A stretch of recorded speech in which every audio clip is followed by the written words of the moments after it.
Hello mga ka-rescue, nandito tayo ngayon sa Toledo City at ito ang unit namin ngayon, Nissan X-Trail. So nakailaw yung check engine light nya at kapag pinaandar mo ay naka 1.5 lang yung RPM nya, walang minor.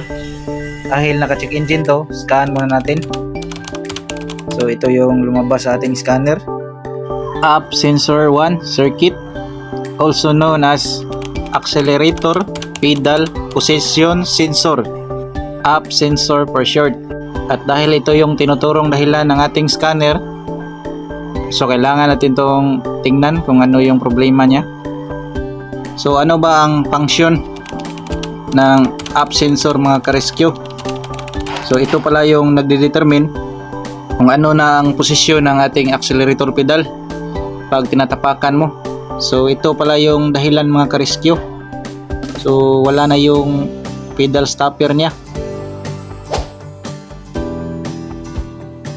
kaya hindi accurate yung reading ng kanyang sensor kasi wala na siya sa kanyang tamang posisyon. So ayan, so dahil nasa malayo tayo, so gagawin natin ng paraan. Lagyan to natin ng DIY stopper at pagkatapos ay kabit na natin yung kanyang accelerator pedal. Kabit lang natin tong dalawang nut saka higpitan. Kinalibrate pala namin yung kanyang sensor mga ka-rescue kasi hindi na accurate yung kanyang reading, kaya binalik namin sa normal at install namin yung accelerator pedal.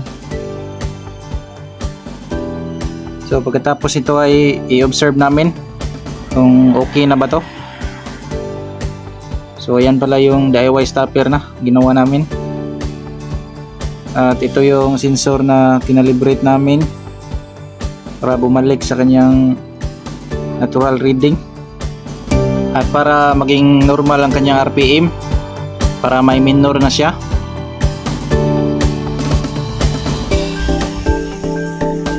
So ayan, normal lang RPM niya mga ka-rescue.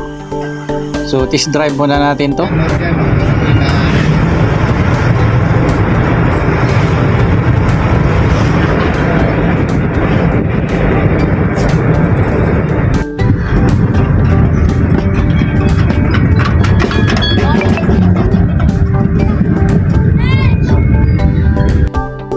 So ito yung normal na RPM mga ka-rescue, nasa mga below 1,000.